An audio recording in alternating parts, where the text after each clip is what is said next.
કાઠિયાવાડી કહેવતોની મોજ ભાગ 2 આમ જો મોજલી આવે ને તો લાઈક શેર કરજો. લાલો લાભ વગર લોટે નહીં. સવારના પોરમાં 100 વાગ્યામાં ક્યાં ઉપડ્યો? એ તો છે ને બા, મારે ઓફિસમાં જરાક અર્જન્ટ મીટિંગ છે એટલે જવું પડે એમ છે. આય તૈયાર થઈને જાય છે ને આજુ દૂધ લેવા ગઈ ને તો બબીતાય નીચે ઊભી હતી તૈયાર થઈ. એ તો સંયોગ વાલી સંયોગ. આ 10 વાગે ઉઠવા વાળો 100 વાગ્યામાં તૈયાર થઈ ગયો. આ લાલો લાભ વગર લોટે નહીં. ઉભા રહો, હું આવું મીટિંગમાં. મીટિંગ કેન્સલ થઈ ગઈ.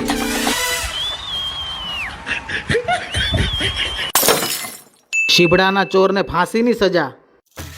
ઓય, આ ઓમ અને ઓલી ટ્વિંકલ એનું ગીત કયું આવ્યું હમણાં? ક્યારે વળી જાય? અને આપણા ફ્લેટમાં બબીતા ક્યારે રહેવા આવી? 3 વર્ષ 7 મહિના 6 દિવસ, આજે 7મો દિવસ છે. મને યાદ છે કે બરાબર 6:30 વાગ્યાના પોરમાં એનો ટેમ્પો આવ્યો તો સામાનનો, લિફ્ટે બંધ હતી, અડધો સામાન તો મેં આમ ખંભે પડી ચડાવ્યો હતો. કાલ કઈ તારીખ હતી? 21 કયો વાર હતો? બુધવાર. પણ ભાઈ તું આટલું બધું મને પૂછશો શું કરવા? વાંધો શું છે? તમને આખા ગામની ખબર છે કાલે મારો બર્થડે હતો. બર્થડે હતો? Happy birthday. હેપી બર્થડે નહીં, હવે છે ને આખું વર્ષની તમને સજા મળશે. આખું વર્ષ તમારે કચરા પોતા વાસણ કરવાના ઈ છે. તો હું કરું જ છું, ન કરાય તે. હા તો ઈ તો કરતા જ હતા, પણ હવે જે હું શાક લેવા જતી હતી ને એ આખા વર્ષની શાકભાજી તમારે લાવવાની છે. કબીરને લેવાય જવાનો છે ને મૂકવાય જવાનું, સમજી ગયા? અને હા, મને બીજું યાદ આવશે ને તો ઈ વતન તમારે જ કરવું પડશે.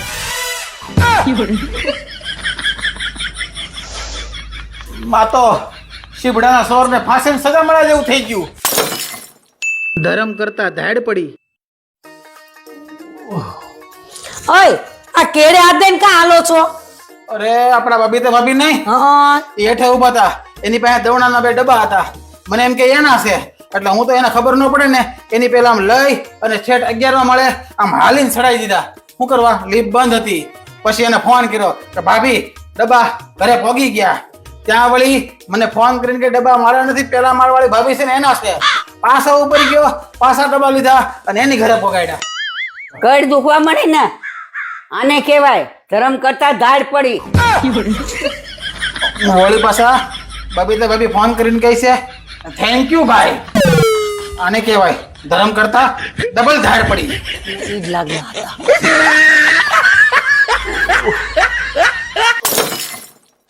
ધર્મનો ધક્કો થયો. ઓય, આ પાર્સલ મારી મમ્મીને પોગાડ દ્યો ને. માર જરીએ નવરાઈ નથી.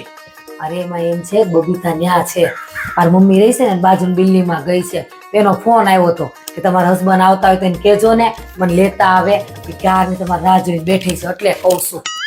હા તો તું આટલું બધું કહેશો ને તો આપી આવું છું. સાસુમાને સપેતરું આપી ઘરે આવ્યા પછી આ બબીતા ભાભી તો અહીંયા હતા જ નહીં. એ ઈ રિક્ષા કરીને આવતી રહી. આને કહેવાય ધર્મનો ધક્કો થયો. સાચી વાત છે, આ ધર્મનો ધક્કો છો. લોભિયાનો માલ ધોતારા ખાય. આ તારું મોઢું કા ઉતરી ગયું ભાઈ? આ જો ને 2 દીમાં પેન તૂટી ગયું. શાકભાજી વાળા રે બાંધી 10 રૂપિયા બચાવી આ 1000 રૂપિયાની મેં પેન લીધી હતી અને તૂટી ગઈ. આને કહેવાય લોભિયાનો માલ ધોતારા ખાય. સાચી વાત છે. હાથના કર્યા હૈયે વાગ્યા. ઓય, આ વખતે છે ને બબીતાએ બહુ મસ્ત રાખડી લીધી તમારી હાથું, અને 11 વાગે આવવાની છે, તૈયાર રહેજો. કેમ હોય? કઈ નઈ, તું રક્ષાબંધનની તૈયારી કરી જા. એ હા,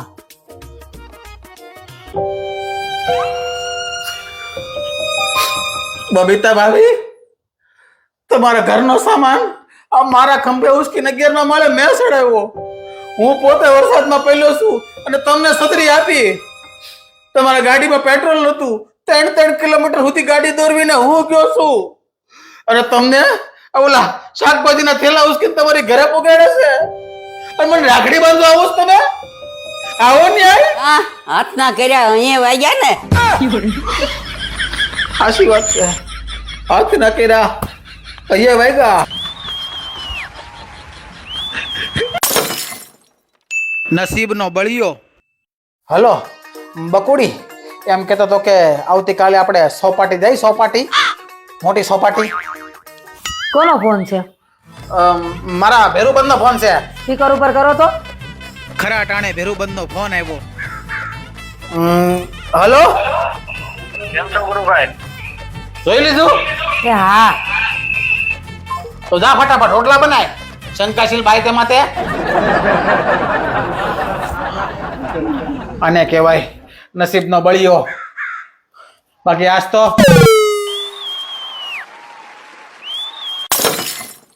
મિત્રો આ વિડીયોની અંદર હું જરા નસીબમાં બળિયો હતો એટલે બચી ગયો, પરંતુ રિયલ લાઈફની અંદર કદાચ આપ આટલા બધા બળિયા ન હોય, અને કદાચ હોય ને તોય ક્યારેય પણ બહારની બબીતાના ચક્કરમાં પડવું નહીં. ઘરમાં જે દયા છે ને એને જ હાંચવો, કારણ કે એ ખરેખર આપણા ઘરની લક્ષ્મી છે, લક્ષ્મી. ઘરની લક્ષ્મીને તમે રાજી રાખશો તો ઉપરવાળી લક્ષ્મી રાજી રહેશે, રહેશે ને રહેશે ને આવશે. હા, આપોઆપ રાજી રહેશે. આપોઆપ રાજી રહેશે. હા, તો ને હજી મને ઘણા બધા લોકો ક્વેશ્ચન કરે છે કે આ બા કોણ છે. હજી હું ફાઇનલ કહી દઉં કે ભાઈ આ મારા પપ્પાના મમ્મી છે. કોણ છે? મારા ગઢા સાસુ છે, સાસુના સાસુ. અને શું કહેવાય કે 87 યર્સની ઉંમર છે, પણ તોય તમે અત્યારે જોવો આમ છે ને, આમ ચહેરામાં લાઈટ. હા ભાઈ હા.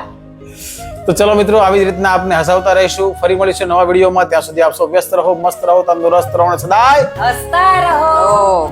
નવરાત્ર આજથી શરૂ થઈ ગયા છે. સૌ લોકોને માતાજી સદાય સુખી રાખે, રાખે ને રાખે. જય માતા. જય માતાજી. જય માતાજી.